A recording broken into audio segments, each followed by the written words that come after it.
तो नमस्कार दोस्तों, परमाज कैसन के यूट्यूब चैनल पे आप सभी दोस्तों का स्वागत करते हैं। आज की जो क्लास होने वाली है यहाँ पे सीटेट हिंदी के पेडागोजी और यहाँ पे कुछ खास प्रश्न रखे गए हैं जो कि आपको एग्जाम में बहुत ही सफलता दिला सकते हैं, महत्वपूर्ण। क्योंकि आज की क्लास में हम बात करेंगे टैगवर्ड और कीवर्ड के आधार पर प्रश्नों को सॉल्व करेंगे और खास करके हिंदी में जिनका स्कोर कम रहा है तो आज की क्लास में आप लोग देखेंगे कितने बेहतर तरीके से आप लोग सीख कर उनमें अपना स्कोर उच्चतम रख सकते हैं। तो शुरू करने से पहले बता दें कि जितने भी लोगों ने अभी तक हमारे चैनल को सब्सक्राइब नहीं किया है, जितने भी लोग नए हैं अभी तक चैनल को सब्सक्राइब नहीं किया है, तो सब्सक्राइब करके शेयर कर दीजिए। साथ में टेलीग्राम चैनल को ज्वाइन कर लीजिएगा, परमाज किस्म के नाम से है, उसे शेयर करके जल्दी से ज्वाइन कर लीजिएगा। वहां पे पीडीएफ आप लोगों को मुफ्त में मिलेगी। तो चलिए शुरू करते हैं आज के पहले प्रश्न से।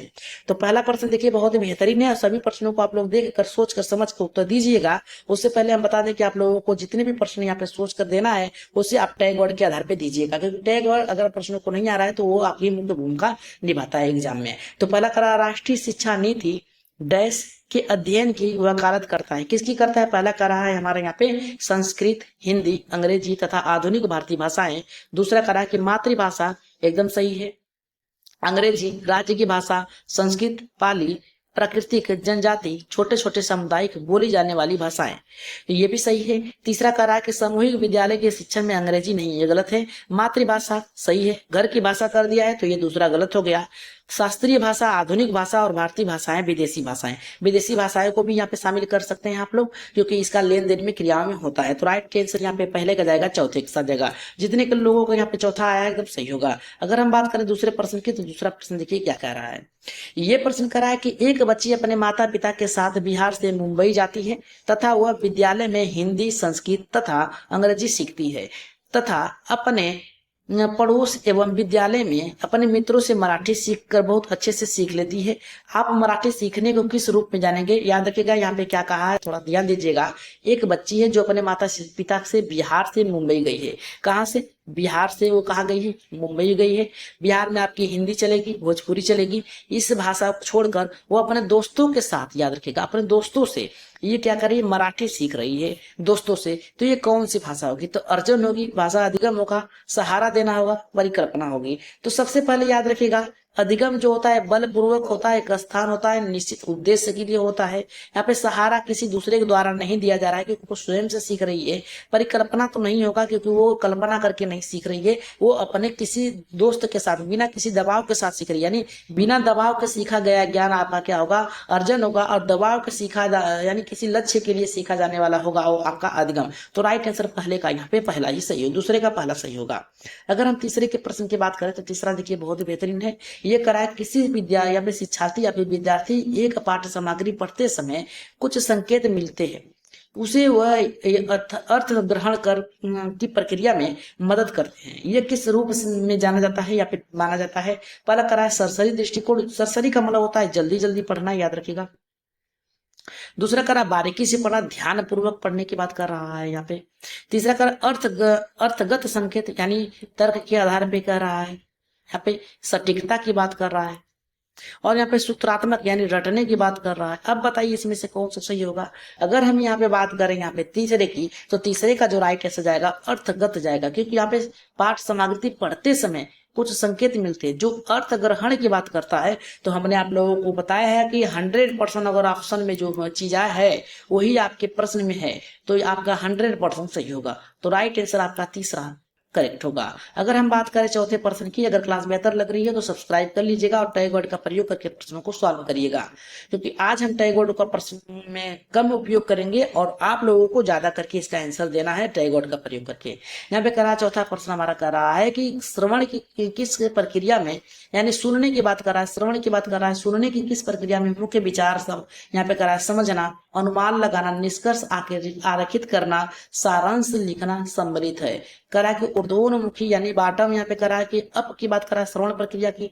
दूसरा करा है कि सूचना के लिए श्रवण की बात कर रहा है। तीसरा अधोमुखी की बात कर रहा है, टॉप डाउन की बात कर रहा है, ऊपर से नीचे की बात कर रहा है, ऊर्ध्व की बात कर रहा है, नीचे से ऊपर की बात कर रहा है श्रवण की प्रक्रिया। और चौथा करा है सूचनात्मक श्रवण की बात कर रहा है। तो राइट आंसर यहाँ पे चौथे का किसके साथ जाएगा? तो यहाँ पे देखिए टॉप डाउन की होगी, क्योंकि मुख्य विचार को समझ के अनुमान लगाने का, निष्कर्ष आरेखित करना और सारांश को पढ़ना, ये किस में शामिल है? तो तीसरे ऑप्शन में यहाँ पे शामिल है। आगे बढ़ रहे हैं यहाँ पे 5वें प्रश्न पे। सभी लोग कमेंट में अपना उत्तर चलिएगा। करा कि संज्ञान प्रक्रियाएं विशेषण क्रिया विशेषण डैश के रूप में वर्गीकृत किया गया है। विशेष वस्तु के शब्द में, क्रिया के शब्द में, निष्क्रिय शब्द संपदा में, चौथा करा सक्रिय शब्द संपदा में किया गया है। तो राइट आंसर 5 में किसके साथ जाएगा? विषय वस्तु से संबंधित है, क्योंकि संज्ञाएं, क्रियाएं, विशेषता या फिर क्रिया विशेषण किसमें वर्गीकृत किए गए हैं? किसमें? तो विषय वस्तु में किए गए हैं। पहला ऑप्शन यहाँ पे सही होगा। अगर हम बात करें छठे प्रश्न की, तो छठा प्रश्न देखिए क्या कह रहा है। ये हमारा कह रहा है कि संरचनाओं के बारे में ज्ञान तथा उसे सीमित अभ्यास द्वारा वर्णित करने का क्रियाओं में क्या कहलाता है? कार्यक विधि ज्ञान कहलाएगा, शोषण या फिर घोषणात्मक ज्ञान कहलाएगा, तीसरा करा के व्याकरण अनुवाद प्रक्रिया कहलाएगा, चौथा करा के भाषा प्रक्रियाएं कहलाएंगी।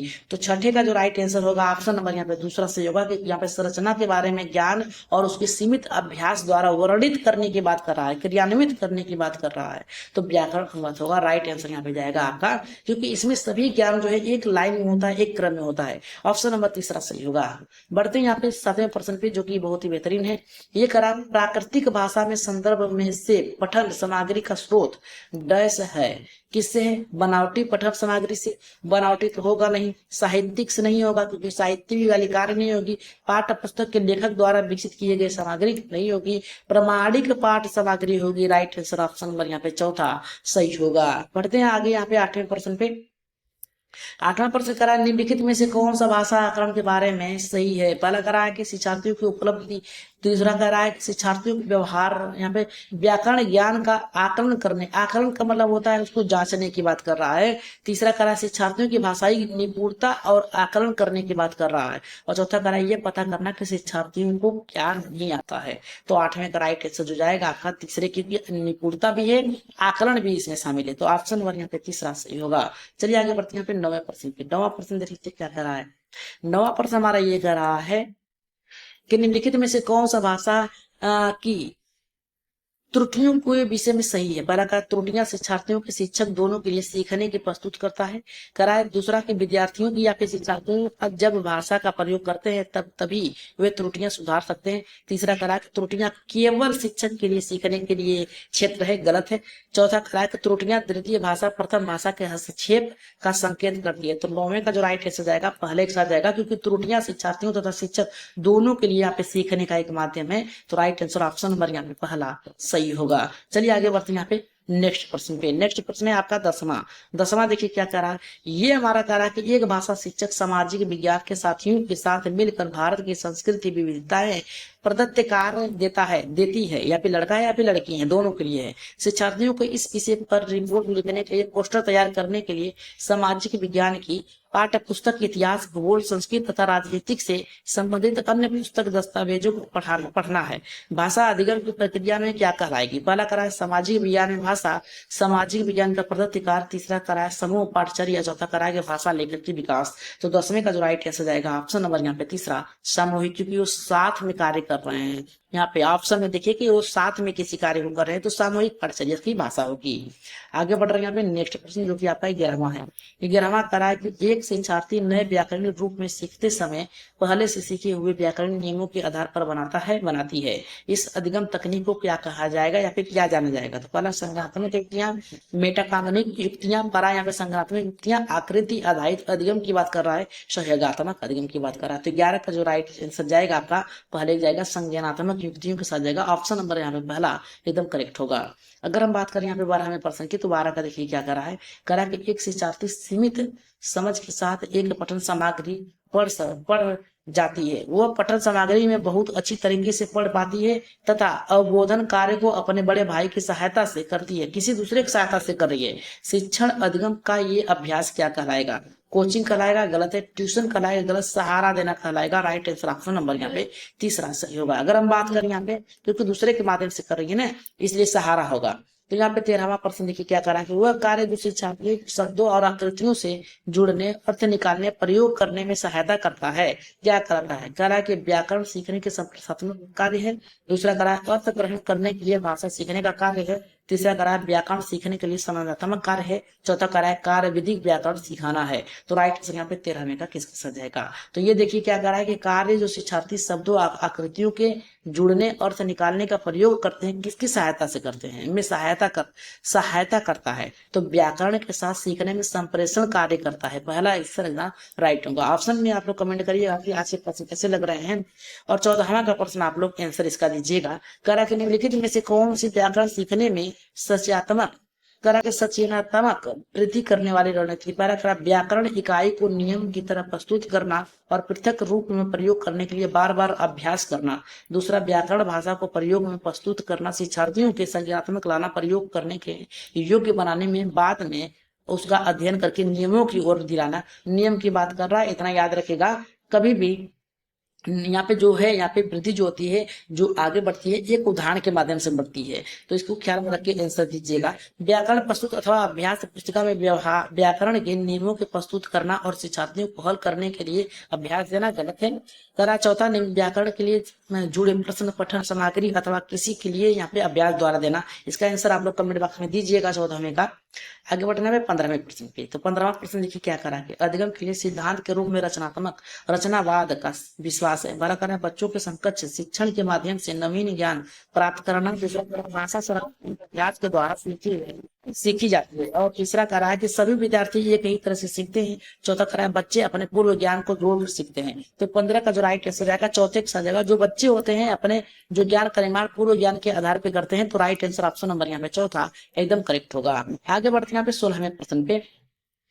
16 कह रहा है कि छोटे बच्चों के लिए पाठ योजना बनाते समय अध्यापक ने समग्र भौतिक प्रक्रिया TPR विधि का ज्ञान केंद्रित करने के लिए निर्णय लिया। पाठ समग्र भौतिक प्रक्रिया यानी TPR शामिल करने के लिए अध्यापिका को निम्नलिखित में से किसका क्या करना चाहिए। पहला करा है गतिविधि न करवाना, प्रश्न पूछे जाने पर उत्तर देने के लिए प्रोत्साहित करना। करा कि कक्षा में यहाँ पे करा कक्षा में कुछ शारीरिक गतिविधियां कराना। तीसरा करा ऐसी गतिविधियां करवाना जो अपनी अपनी सीट पर बैठे हो सके और जोड़ों समूह में काम कर सके। चौथा करा कक्षा में कुछ श्रवण संबंधित गतिविधियां करानी चाहिए। तो 16वें का जो राइट आंसर जाएगा दूसरे के साथ जाएगा कक्षा में कुछ शारीरिक गतिविधियां कराना, जिससे बालक क्या है आसानी से किसी कार्य को कर सके। ऑप्शन नंबर दूसरा सही होगा। 17वें प्रश्न पे आगे बढ़ते हैं। ये करा कि व्याकरण सिखाने में कौन सा उपागम इस मत को प्रोत्साहित करता है कि भाषा अधिगम नियमों से सीखे संबंधित है। व्याकरण यहाँ पे निगमनात्मक, आगमनात्मक या फिर संप्रेषणात्मक। व्याकरण की बात कर रहा है, नियम की बात कर रहा है, आगमन की बात कर रहा है, संप्रेषणात्मक की बात कर रहा है। तो 17वें का जो राइट आंसर जाएगा यहाँ पे दूसरे के साथ जाएगा, क्योंकि यहाँ पे नियमों की बात कर रहा है। मैंने कई बार कहा है कि अगर प्रश्न में वही ऑप्शन प्रश्न में भी दिया हो और ऑप्शन में दिया है तो 100% वही आपका मैच करेगा, सही होगा। ऑप्शन नंबर यहाँ पे दूसरा सही होगा। आगे बढ़ते हैं यहाँ पे 18वें प्रश्न पे, जो कि आज की क्लास का लास्ट प्रश्न है। करा कि एक अध्यापक कक्षा 5 के शिक्षार्थियों को मुक्त लेखन यानी खुले अंत वाले प्रश्नों को पूछ रहा है, ठीक है, देने की योजना बना सकता है। अधिकांश अध्यापक द्वारा निम्नलिखित में से किस बात पर ध्यान केंद्रित करना चाहिए।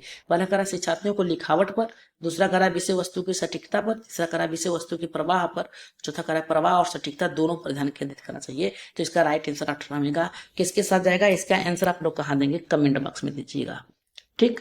कमेंट बॉक्स में इसका आंसर दीजिएगा और बताइएगा कि आज आप लोगों ने कितने प्रश्न सही किए हैं, ठीक है, कितने प्रश्न सही किए हैं। इसका आंसर आप लोग कहाँ देंगे, कमेंट बॉक्स में दीजिएगा। और जिनका भी पहली बार है याद रखेगा उनके लिए बहुत ही महत्वपूर्ण क्लास आने वाली है लास्ट में, क्योंकि ये जो आप लोग बताए जा रहे हैं ये सब आप लोगों के प्रिपरेशन के लिए यहाँ पे कराए जा रहे हैं, ताकि आप लोग एग्जाम बहुत ही बेहतर तरीके से सभी प्रश्नों को कर सकें। तो आज की क्लास के लिए आप लोग सब्सक्राइब जरूर करिएगा, सब्सक्राइब करके यहाँ पे शेयर कर दीजिएगा अपने अपने ग्रुपों में। तो आज के इतना ही, धन्यवाद।